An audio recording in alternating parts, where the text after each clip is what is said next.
Welcome back to the Mesozoic Media Park. So in last episode, I opened up this little vintage area that was dedicated for Gertie the dinosaur and the Crystal Palace iguanodons. This time I think we're going to add to that and include Fantasia, the Rite of Spring. This is going to be really fun. So my idea is to put it right here. I want two sections to the enclosure. One section dedicated to a lot of the background creatures that make an appearance in the short, and one section dedicated to the Tyrannosaurus and the Stegosaurus, since, you know, they were one of the main highlights is that they are out, you know, and they're battling each other. So we might as well include that. So I think we're going to have it go around like this, I suppose. Like that. And then it kind of links. Yeah, you get a half circle right here, links around here. And if you want, you can bypass that enclosure entirely and just go straight over to the bridge. By the way, I added to Gertie's bridge a little bit. I kind of made it so that you're going through a cliff first, and then you enter the bridge from there. It kind of hid some of the imperfections in the ground that I wanted to get rid of. And Gertie seems like she's happy right now. She's kind of enjoying life. All right, so how are we going to do this is the question.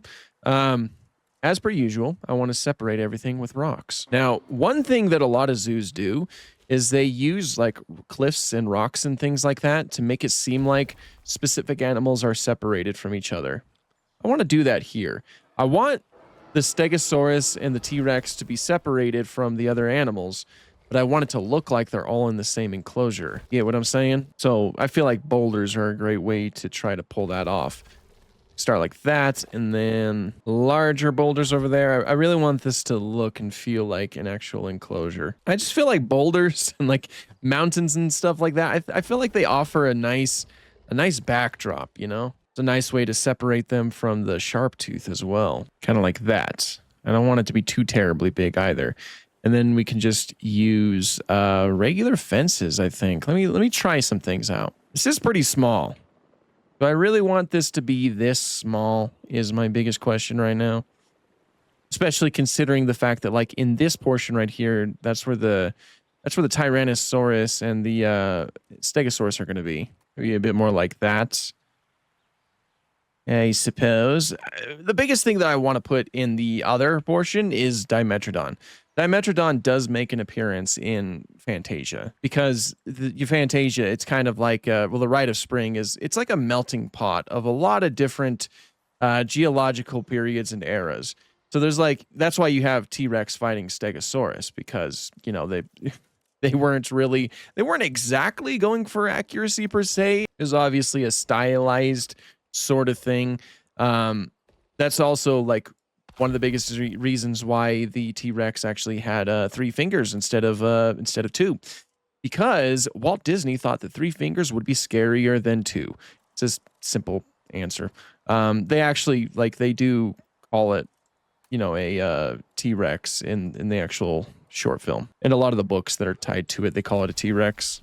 A lot of people, like, always get angry at me whenever I call it a T-Rex because they think it's an Allosaurus, but that's just simply not true. There we go. We kind of have like a rising wall like that. This is a cool little section. And actually, what I could probably do, I haven't really utilized viewing galleries yet. Why don't we just use a viewing gallery for this? It'd be in the attractions section, Dino guy. And what I'd like to do is hide the majority of the viewing gallery like this. I like hiding viewing galleries. I think it's so fun that we can actually do that. Like, it's just, the viewing gallery is just built into the rocks, you know. That's the intention behind it. There we go. That's kind of cool, really.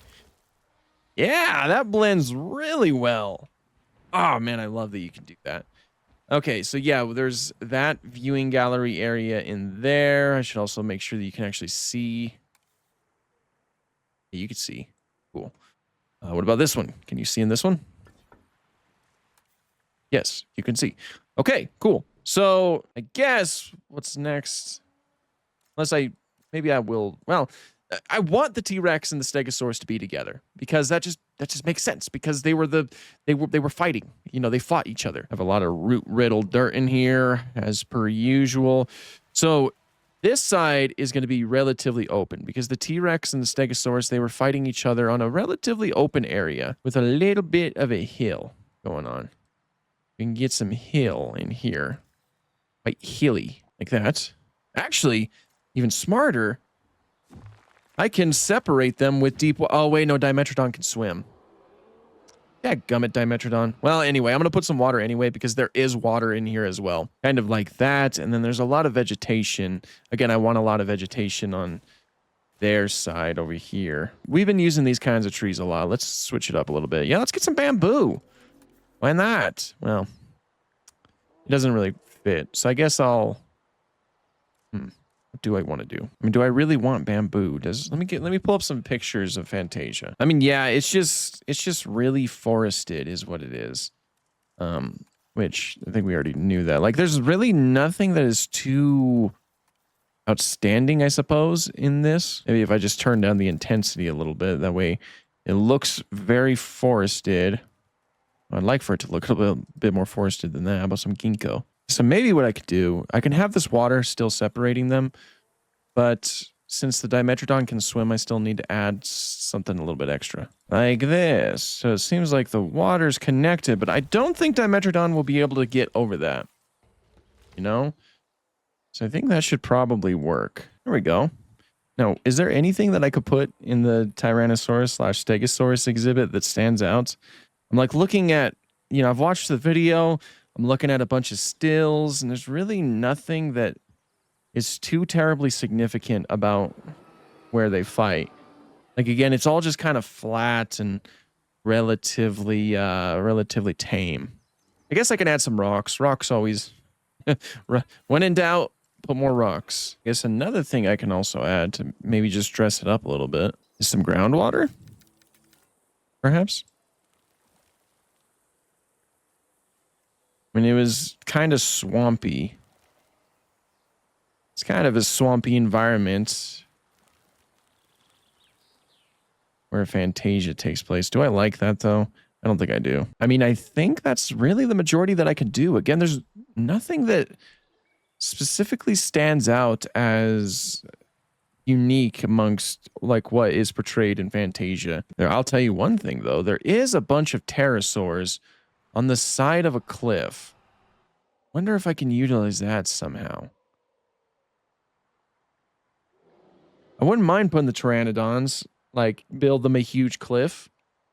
Kind of cool. Let's see. Let me rack my brain. Let me see if there's anything I could do about that. Most of what I have set up here is not really set up for an aviary.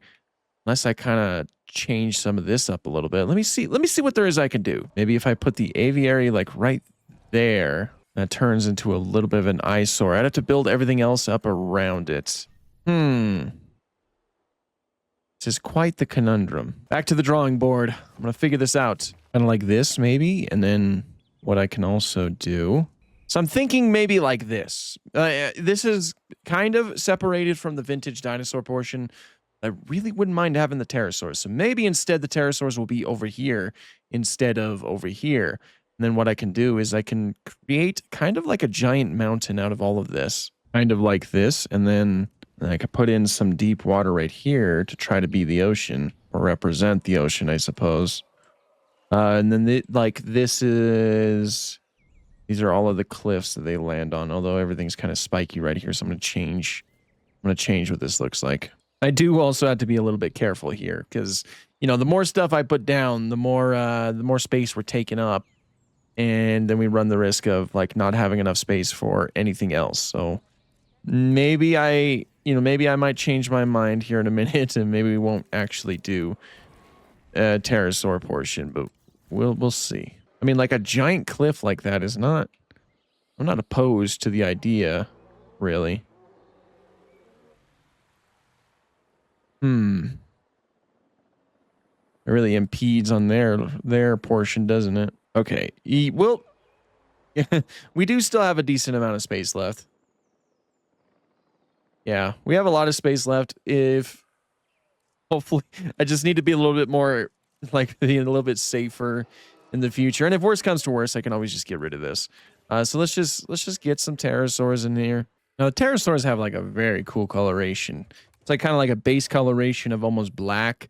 And they also have like some hints of blue on their throat, or on their eye rather, or some hints of red on their throat, which doesn't really seem like something we can include, but I can give them at least some bright colors, like maybe like that. Okay, pteranodons are in the building. Now, let's go ahead and get these fellas in here. I'm also going to put some Archaeornithomimus because there are ornithomimids in the short. I think they're actually ornithomimids specifically. They're vintage. They're like a retro version, and I'm not saying that I have to do that, but I have nowhere else. I have no idea where else I'd put. You know what? Let's switch it to Struthiomimus. Actually, yeah, I like that one better. I thought about it for a minute, and I was like, wait a minute. There's better options here. I don't really have stripings. I guess I'll just keep them really bare. Might as well kind of like lean into the vintage side of Fantasia. And there we go. The Fantasia section should be just about done. Man, there's a lot of you here. Let's go and check it out. So first, yeah, there they are. So there's the Stegosaurus that unfortunately is fights the T-Rex. However, since dinosaur combat is turned off on this world, they're just friends. They're just friends. They just hang out together. So there's the Fantasia T-Rex and there's the Fantasia Stegosaurus. It's a pretty cool little enclosure. And then if you're lucky, if you can look over, maybe you'll see the Struthiomimus and the Dimetrodon walking around. But if you want to see, if you want to get a better look at them, you can just go over to their viewing area. Yeah. Oh, look at that. So yeah, we have Dimetrodon in here, which is like one of the only places I'll be able to include Dimetrodon in this series. I mean, I think I have a few other places I could do it, but right now this is one of the first places. And we have Struthiomimus that represents the ornithomimids that we see in the short film. This is pretty cool though. Ooh, and see, you can look over and then there's the T-Rex. That is so cool. That's why I wanted to make it look like the enclosure was one and the same, This is pretty cool. I do really like this. I'm having a lot of fun with the series. I'm not gonna lie, guys. So yeah, we're gonna. Oh wait, no. Let's actually go and look at them real quick. So yeah, these are the pteranodons that you also see in the very same short film with their cliff. I don't think they can land on the cliff like on rocks and stuff like that. So unfortunately, it's more so a cosmetic thing. But they do have an area to land down here, so they're not just always flying around. The colors are kind of close, but it's close enough, and it's very cool to see them. I also gave the males some blue to reference the blue that they have around their eye in the actual short film. I love the fact that pterosaurs can actually walk around now. I can't wait to utilize that more. So yeah, those are some Fantasia-inspired enclosures for Jurassic World Evolution 3. I'm pretty happy with how they turned out. If you guys have any more suggestions of what other projects I should add in the future, that includes movies, shows, documentaries, video games, you name it, anything that's dinosaur related, you can suggest that down in the comments, and I'll try to get as many as I possibly can. But thank you guys so much for watching, and have an awesome day.